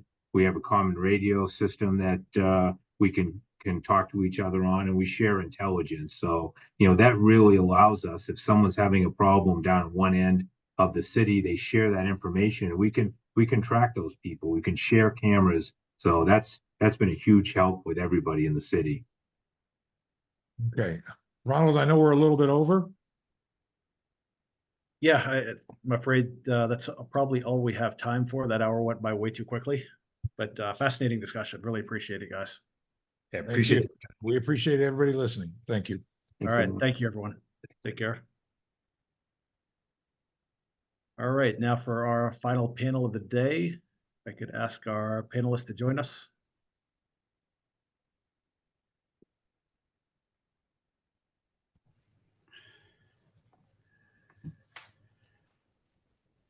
And our departing panelists, if you just want to turn off your video, that would be great. So, right. All right. So for our last session, we want to look more closely at security technology and its role in keeping fans, players, performers, and staff safe. I'll ask each of our panelists to introduce themselves. Cheryl, would you mind leading us off? Sure, great. Thanks. Thank you for having me and inviting me to participate on the panel today. My name is Cheryl Moss, and I am the CEO of Guardian Zone. We are out of Colleyville, Texas, which is right outside Dallas. We have a technology that is an incident management platform that has also a mobile app that allows security to engage directly with fans and fans to engage directly with security. We actually see our technology as a crowdsourcing technology. And we see that in today's world, so many things happen so rapidly, and that there are a lot of people out there that see things that your on-site security or law enforcement or even cameras may not even pick up, that your fans or your patrons can do it, and our technology does that. I come from 25 years of being in the Foreign Service and living in high threat and high crime countries, and took the training that I got from being in the Foreign Service about everyone participating and brought it to our company and created Guardian Zone. Right, awesome. Thank you, Cheryl. Mhm. Cole, would you mind going next? Yes, sir. Hey, everybody. My name is Cole Schreier. I'm the Vice President of Sales over at Sage Integration. So, you know, it's funny. I'd love to listen to a little bit of the earlier spot here where it gets a little emotional from what are we doing here? And I think that from my experience over, you know, the last 15 years or so with stadiums and high volume events, you start to lose track as time progresses where, you know, you think it's kind of the blocking tackling of cameras and, you know, access control. But somebody said it earlier, it's personal. It's like, I think what we do here over at Sage Integration is, yes, it's a company, but it's a relationship. It's keeping the core values of what we do and what we protect, you know, especially in this world is, you know, we want to enjoy a game. We want to enjoy the family and not have to worry about the safety and security. So from here, you know, we've played the corporate world here, but over at Sage Integration, we really focus on the task at hand and really not, you know, try to make a key that fits every lock, but find the lock and then make the key that actually fits that. So a little bit more personal. So thank you for letting me join here, Rob. Yeah, thanks, Cole. And Assam. Hey, good afternoon, everyone. After spending about 15, 16 years in disaster response, moving on to public safety was a kind of a strange transition for me, but I came right into the innovation side, developing workflows, designing free flow access from access control, visitor management, to sensors and technology, all the way to the perimeter now, today as Chief Operating Officer of Perimeter Security Solutions. The whole idea was to continue to make our communities look and feel safe. We don't want to have the environment where it looks like a war zone or something is wrong. Mhm. The mental health of our kids, including ourselves, all is impacted by these little tiny areas of security that pop up where we forget the whole plan for freedom is supposed to be access, right? Good people in, keep the bad guys out, but the look and feel always has to be independent and free so we can go and enjoy the games, the concerts, and just be able to be out in our cities and enjoy them. With that, to kind of continue to progress that, I was proud to found the Security Innovation Hub, which opens this year, to bring all that together and create a holistic environment where we just incubate ideas and solve for problems. And the biggest thing is, even with the news that came out today that's happening live and in front of us, we have no idea what tomorrow holds when it comes to what shifts in safety will happen. But the collaborative approach that we can foster through events like this and conversations like this will keep us ahead of the curve. And I'm glad to be a part of the conversation. Great, thank you. All right, so let's kind of pick up the discussion where the last one ended off at the perimeter. When you look at stadium security, that's the first line of security that people are going to encounter when they go to a game, when they go to a concert. So Assam, can you talk a little bit about some of the key considerations for perimeter security? I just touched up on the last panel as well when they talk about the fan experience, as well as the public and private partnerships are both very, very imperative. Areas of the stadium or entertainment venue that have the highest vulnerability, like the dock, like the back entrance, where all the contractors are coming in, interchangeable parts, even the guard services often don't have the same people that are coming in all the time. So technology has to start right off the perimeter to make sure that every single component is leading to the most secure area of the building. You can't access or get into a building or an area where least amount of knowledge is there. The cameras might not pick it up, or it's too late when they pick up a breach. Something happened at the DNC, was pretty big national news, where a breach happened during a protest. It was pretty quick, pretty fast, and same with putting it back together again. When it comes to perimeter, that's what we have to look for. We have to make sure the intelligence around the back end of the building, as well as the parking lots, anywhere the fan experience touches and the guest experience happens, is actually happening with that intelligence. That police as well as local security, internal security knows where those vulnerabilities are before we overreach in some areas that don't need security and then under prepare for areas that need it. Both from a physical environment and the digital environment, lots of technology has now caught up with us to be able to give us eyes, ears, and even defense without a physical giant barrier going in place. So Cole, you have all these technologies, both at the perimeter and then obviously once you get inside. So what are some of the integration challenges? How do you make it all work together?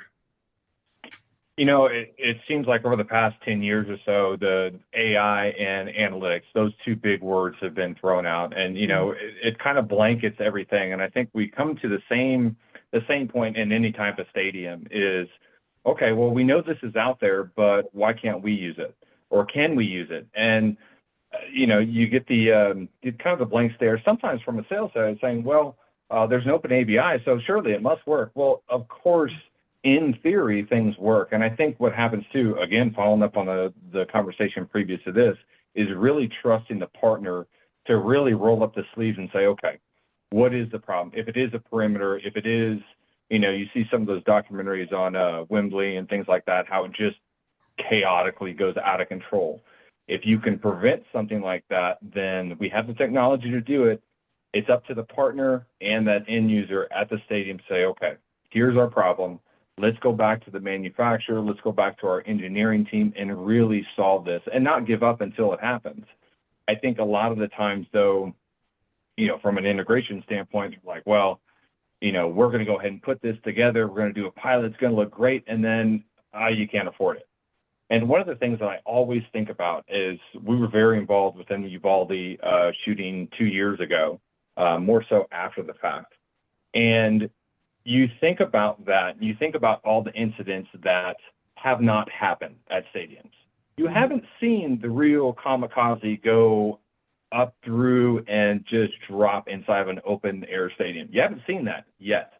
It's like you don't want to be the cautionary tale. So for us, I know for our side, is really finding the pain point within these stadiums and say, don't be the cautionary tale. Let's figure out how this stuff can work, because it can work. It just takes a little bit of time for us to figure this out, really kind of embed it to and tailor it to the situation they're in. So, yeah, I mean, it is a struggle. There's a lot of great things out there. You've seen, you know, with it 8 years ago, Minority Report, 10 years ago with Tom Cruise and all the cool things with facial recognition and retinal scans and things like that. We have that. We can do that. It's really just trying to figure out how to design it in a place where it all flows and ties into an operational system where, you know, it makes it easy to use. So I don't say it's frustrating, but in a way it's daunting on both tasks. It's like, well, it takes a lot of time to do it, but let's think about when we do it, what could we have been preventing? It's like we're preventing something that, you know, is catastrophic. So I think it's important. And that's, again, it just takes time and, you know, the commitment to the solution. Right. So you mentioned Minority Report. So one of the things that we hear a lot about in the industry today is predictive analytics, being proactive about security, stopping incidents before they can happen. How realistic is that? Oh man, you get some precogs, in their little triangle. I think when that comes out, you know, that's something right there. You know, I've seen a lot of technologies from analytics that can, you know, you can look at temperature, you can look at the environment to see if it's moving quickly and things like that. They've done it in parking lots and any type of high traffic and volume. And I haven't seen it to where I believe it just yet. I think that you can kind of notice patterns, you can kind of notice, you know, commotion and things like that. And that would be a predictive analysis saying, hey, these are two gangs. I know at some of the theme parks, it's a big deal. And we were trying to figure out, okay, how can we prevent it at some point? And a lot of it was, okay, well, you can tie it to a drone. And if it sees this type of commotion, okay, it can fly out there and kind of look at it. But it's just not quite there yet. And I think that's a big challenge. I mean, whoever comes with that one, you did it. You saved lives. Right. So Cheryl, certainly a big part of this is Intel, and it's not necessarily just about sensors and cameras, but it's about the thousands and thousands of eyes in the stadium. So how can you leverage that ability, that crowdsourcing of security? Yeah, thank you. Thanks for the question. One of the things that I always like to tell people, especially coming from my background, is communication matters. And, you know, I think in the industry, we always talk about communication in the back of the house. We talk about, you know, everybody talking to each other, law enforcement. But a lot of times the group that's left out are the people that are there, right? The fans or the patrons or whoever's at an event. And being able to get information ahead of time, even during or even after an event happens, is going to be beneficial to you know, stadium security or law enforcement, and crowdsourcing that information. Right now, that capability is out there, and you know, we talk about all different types of technology, but what we see time and time again, that the breakdown is always in the communication. And so you know, what we do and what we see in, you know, making a better stadium or a better ecosystem for security is being able to bridge that communication gap between security and the fans and patrons that are there who can. Great. So one of the things that we discussed yesterday in preparation for this call is using technology to its fullest potential. Uh, whether it's the technology that's already on site or the technology that is just now emerging, becoming available. And Issam, you're at the Innovation Hub out there in Chicago. Can you talk a little bit about how practitioners can make the best use of their technology? That's the toughest part, because you have emerging tech that sounds great and it looks great on paper, and in the workflows when you design it up, integrations, connectivity, everything sounds wonderful until you put into use. Because you have a couple of components that we often forget. Sometimes even from the developer standpoint, we forget to think about it. The folks on the front lines have a real job to do that's very stressful, and that those interchangeable parts where guard number 1, 2, and 3 may have changed from game 1 to game 2, or even from the beginning of the shift to the next shift. And the security directors now have to play that game of musical chairs and quickly adjust to put the right people in the right place. But when those changes are happening in real time, technology itself has to be leveraged by those folks that may not have the full training or the ability to get caught up to speed. So that communication Cheryl was mentioning comes in quite handy. In the technology space also, though, you have the ability to test technology before it goes fully live. And the best way to do that, again, I'll go back to the doc, where you have, and I'm going to pick on my beloved White Sox here.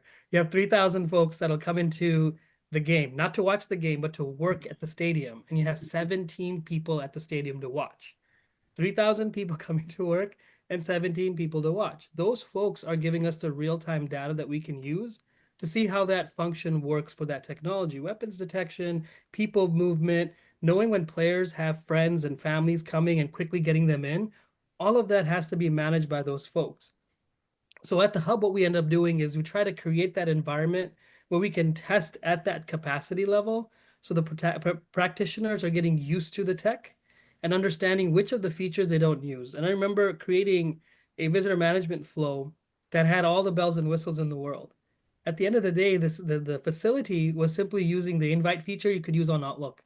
All the other bells and whistles weren't used for like 3 years, like because of the fact that we missed who was using it, how they needed to learn, and when do they need to learn it, so we could be more real time with it. So we take a step back before we go to the practitioners, to designers and inventors, etc., to make sure we're creating training programs that help them. And then for them, all sorts of resources are now available today. Those glasses that we talked about in the previous session, where you can wear the 3D goggles for virtual reality and mimic this, the environment, takes the stress out, but also allows them to interact with a real-time engagement. So all of those things kind of come in handy, but that testing and repeat testing consistency is very important. So I need to pause for just a minute and applaud you for publicly announcing that you are a White Sox fan, the way that this season is going. Paper bag activated. Yeah. So Cheryl and Cole, is there also an issue of of practitioners just embracing the status quo, being reluctant to look at emerging technologies, at things that are new, and the risk that might be involved in that? I would say, it depends, right? It really depends. Even when we were looking at the last panel, um, I didn't get his first name, Hartnett. He mentioned that, that they had, been on the forefront of what they were doing. And so to me, that shows there are groups out there who are on the forefront, who want to be those early adopters, who are interested in technology. And then you've got the 98% of the other people who don't.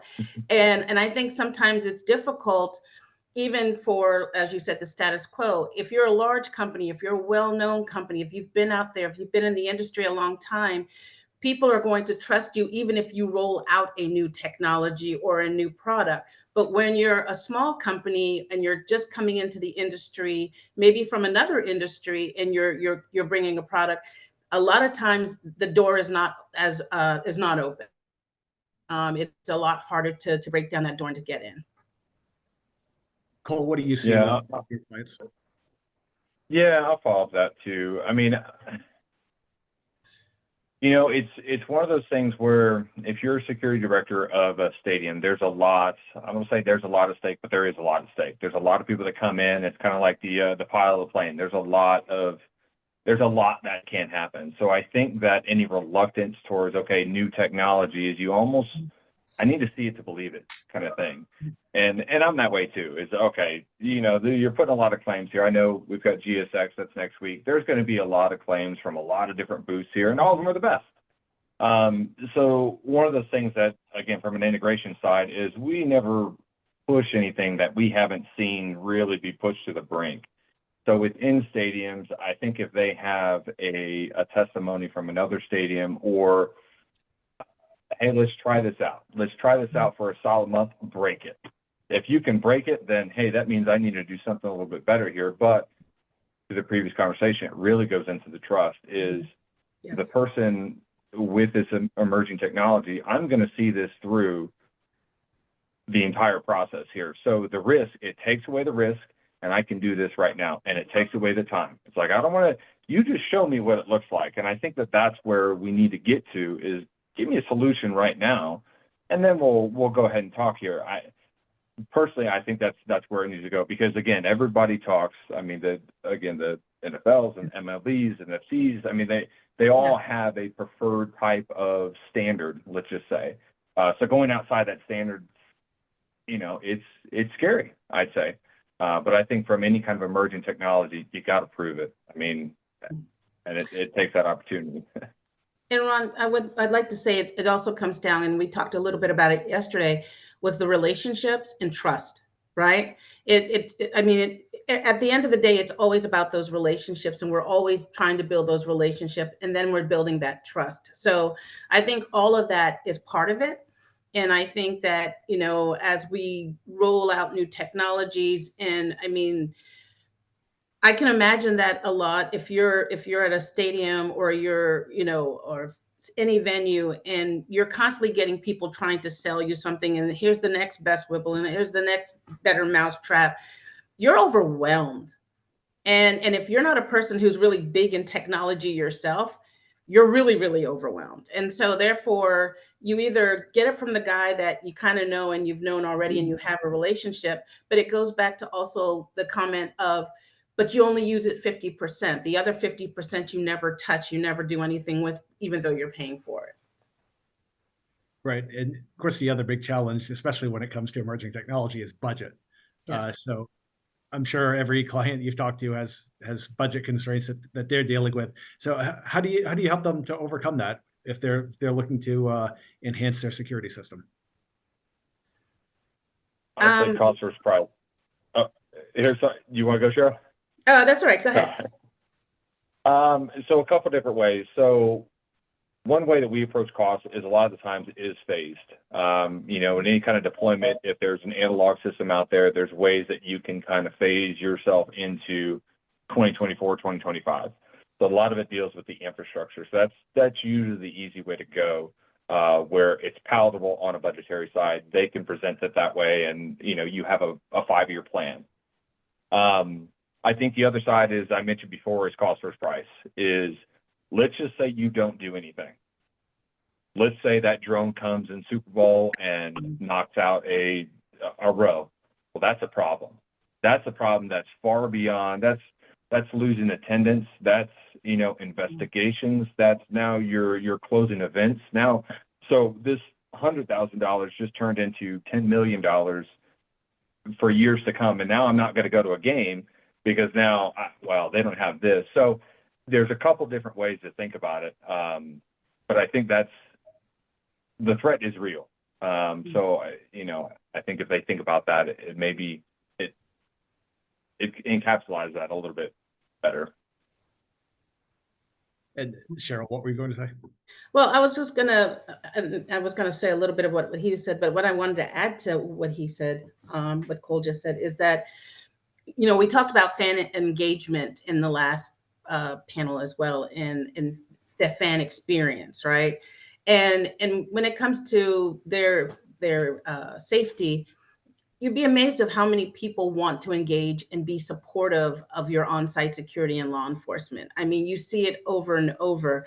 Not everybody, but a good portion of people, and giving them tools and giving them the opportunity or technologies that are out there to engage and be helpful is great. A lot of times when situations happen, we're going back after the situation to see if there were witnesses or people who were there, whereas there are technologies that can help you, mitigate that risk ahead of time. So, it's just getting out there. But as I said, I think with cost in what people are looking for, is just understanding that, I know as a small company, we're willing to work with any of our partners, our customers, because we want them to use us, because we believe in what we're doing, and we believe in our, our mission and what our goals are. So we're always willing to work with our partners and our customers. To that though, one thing I'd like to add real quick is the value. People don't have a problem with cost. It's the value they're looking at. Yeah. If I can get X, and it's not just, in this instance, it's not just security. What other things can this security platform do to then create a value for X, Y, Z? If it's, POS systems, if it's, keeping things clean or whatever, is using it to that capacity, then that cost is really more of an amenity at that point, Yes. Yeah, Go ahead. becomes a battle between cost. Is it a cost center or is it a profit center? Because the person that the security director has to answer to is operational, right? That person has to go back and make sense of, I've got $100,000 budget, but do I want to go upgrade the LED screen, or do I want to go get some sensors over here? And that battle's ongoing. And one of the things that I always drive our partners back to is the conversation about access to resources and information first and foremost, before you can get the information to collaborate. And we'll throw a plug in for our association here. If they're not members of the Security Industry Association, it's time to join, because forums like this, because of also being able to communicate with other folks that are in the same situation, can get you that information that you need in real time.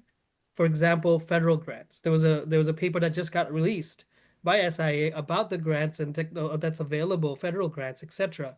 We need to have more accessibility for them to understand that there's money that they can tap into outside of the operational cost. The second part that they'll have to deal with when they have to build this out is something Cole mentioned about phasing, but phasing through intelligence. So design-based threat analysis and knowing where the biggest vulnerability is.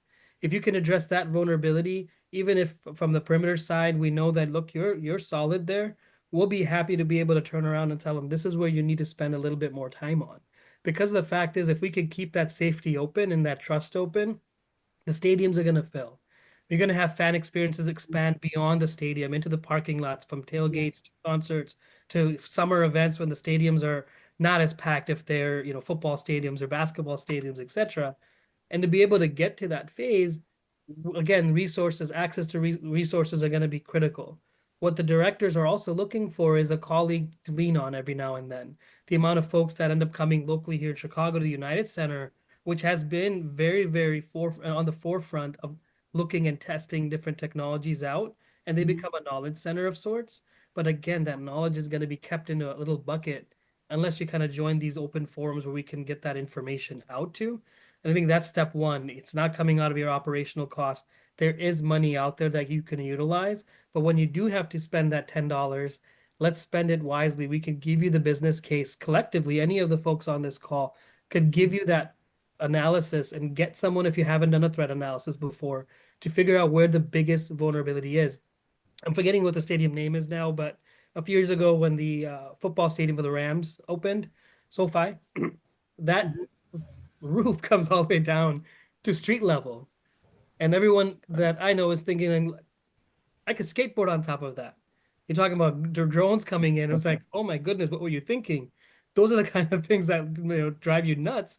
But you know that money, it's going to cost a lot of money to start mitigating threats to that stadium.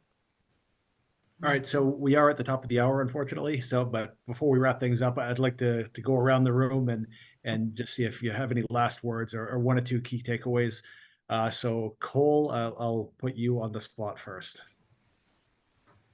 No, just to wrap up. I mean, let's remember what we're doing here. We're here to have a good time, enjoy some good sports, enjoy some good concerts, make memories that way. There are some things, there's technologies out there that can absolutely help. It's find the right partner that's not only going to roll up the sleeves and figure out, okay, how can we make what you have work? How can we develop a 5-year plan to make sure that's continuing to work, and how there's revenue continue to come into the stadium? And the partner, it's important to find the partner that's going to service that and really be that confidant that you're going to have throughout that time. So again, if you're on here and you run a stadium, I mean, that's a really cool job. That's a really cool job, and we're just trying to keep it cool. So let's bring all those technologies in there, keep everybody safe. But yeah, no, thank you so much for the invite, Rob. All right, thanks, Cole. And Cheryl? Just to capitalize on what he said, it's about the partnerships. And, for small companies, I guess I'm representing the small companies today, those partnerships are even more key to our survival and to really growing within this industry. We look forward to doing things like that. And technology you shouldn't be afraid of technology, but we need to be responsible with technology. And I think going back to what we said earlier, it's about the relationships and looking to build those relationships for sustainable periods of time. All right. Thanks. And Assam, you get the last word. I think collaboration is the key word that's coming out of all of this. And the two words that I'm always fond of is amplify and collaborate. You got to amplify what's been working and give credit to everyone who's built the scenarios and the workflows and the operations that has already gotten them to this level. So when we enter these conversations about what's next, we've got to amplify what they've already built and already done successfully and congratulate them on that because they did it. Now we're collaborating to take on the next wave of challenges that are going to come. And that's primarily what we do here with the SIA, we do at this Innovation Hub, and we're going to continue to do together. So if you're a little bit nervous about what's coming up, keep those communication lines open, and you're going to find more and more partners are available and ready, because the number one thing, some folks, we're not ambulance chasers, right? Something goes wrong and we start knocking on the doors. Hey, I could have fixed that problem. Right away, as you hear something like that, that's a lie. Because of the fact that there's no perfect answer in this world. But if we can start building solutions to start mitigating, that's the core principle of what we do here at PSS. And what we want to do moving forward is to kind of make sure that collaboration line stays open. Thank you, everyone. Appreciate it. Great. All right, great. Yeah, thank you all very much. Excellent discussion. Really appreciate you taking the time to do this. So I also want to thank our other speakers today. Appreciate their time as well. And thank you to our sponsor, Ameristar, and to our partner today, IIFX.